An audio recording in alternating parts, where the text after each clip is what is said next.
If you haven't watched part 1 yet, go watch that first, otherwise none of this will make sense. They wanted to control others through hidden powers, but across the world, a strange pattern began to appear. Whoever read this book reportedly began acting irrationally. Some claimed they had started seeing spirits. Others said a dark shadow was following them, trying to kill them. And whenever someone read this book, they would first begin behaving strangely. Then slowly, they would fall sick and eventually die in agony. This created deep fear in people's minds about the book. But its popularity only grew more because those drawn to dark deeds never stopped chasing power. But no, man, people started demanding the book even more. They were saying, "We want to read this book and learn black magic." People had actually started believing that the book was truly cursed. And remember, this wasn't the age of social media, where news spreads instantly and everyone finds out, yeah, reading this book gets people killed, that there was some kind of pattern connected to it. But slowly, religious advisors and spiritual leaders serving kings across the world began noticing the pattern. They realized something was definitely wrong with this book. People were using the book for their own benefit, but things kept going horribly wrong. The more people tried to use the book for personal gain, the more dangerous the consequences became. Fear about the book started spreading from kingdom to kingdom. Some believed it held dark powers, while others thought it was connected to evil forces no human should ever mess with. The damage went completely out of control. One by one, different regions started banning this book. In Damascus, authorities hunted down copies of the book and publicly burned them. In 1925, even Saudi Arabia banned it, claiming people had started using it to control and manipulate others. I know, that sounds pretty strange, but this actually happened. And there was a time when people completely forgot about this book. But then suddenly, in 2005, someone leaked the book digitally, and people across the world started downloading and reading it. After that, chaos followed. Now comes the most interesting part of this video. Without even reading the book, you're about to discover how these powers can actually be used. But you're not supposed to actually use these powers. There's a chapter in it called The Book of Talus. It describes a method to summon an Ifrit, a powerful supernatural spirit. And the ritual sounds surprisingly simple. Just take a piece of paper and draw a 7 times 7 box. Inside it, write Hebrew letters. Then sit alone at night and call upon the Ifrit. Say, "In the name of Prophet Solomon's ring, you must obey my command." Text it. Sounds simple, but just imagine this. It's 2 o'clock in the morning.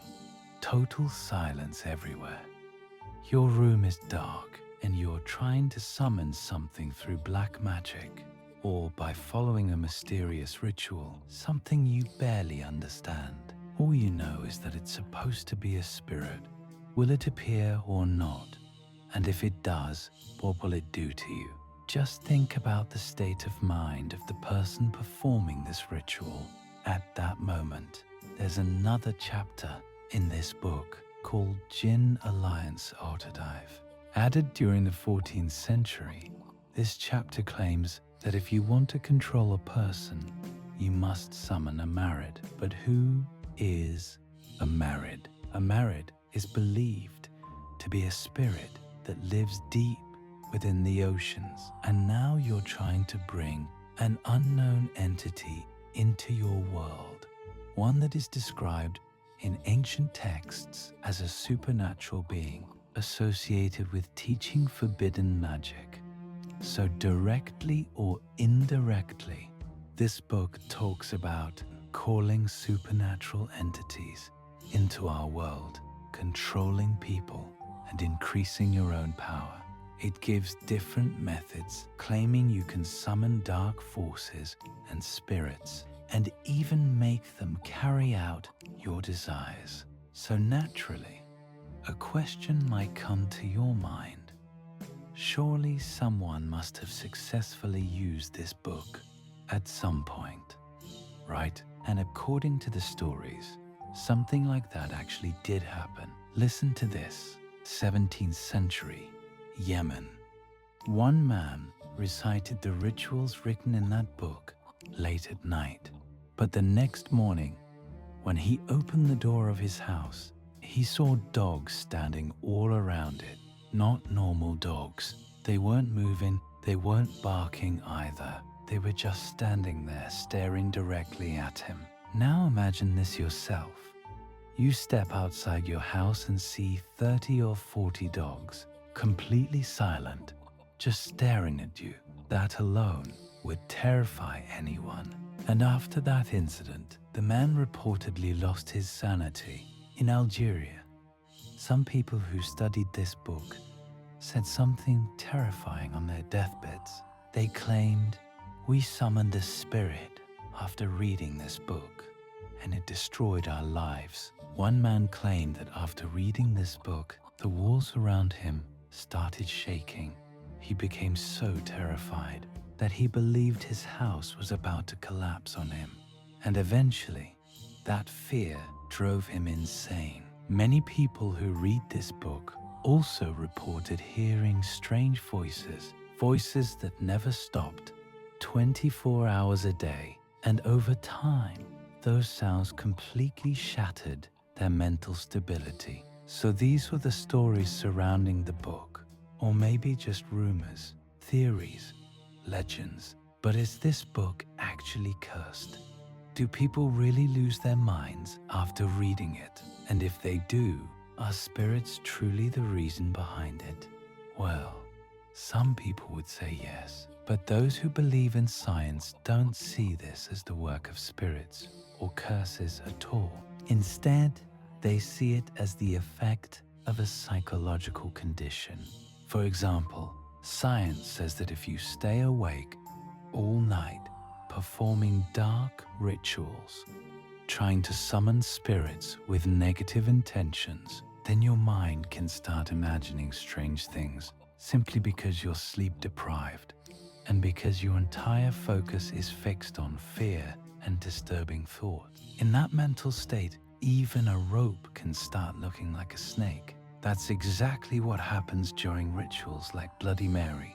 If you don't know about the Bloody Mary ritual, you can check out that video later. And scientifically, all of this is often linked to something called sleep deprivation. You start seeing movements from the corners of your eyes, and when you turn around to look, there's nothing actually there, because it's just an illusion. In that situation, your mind is no longer stable. You already believe that the book is cursed, so your brain starts creating things on its own. You expect something strange to happen, and this is called the nocebo effect. Your fear itself starts making you sick. Disturbing thoughts begin taking over your mind. You start believing those thoughts. You begin seeing shadows, hearing voices. So tell me, how is the book alone responsible for that? Instead of working hard, you chose shortcuts, black magic, manipulation, trying to gain success through dark methods. And that's when your mind slowly goes down the wrong path.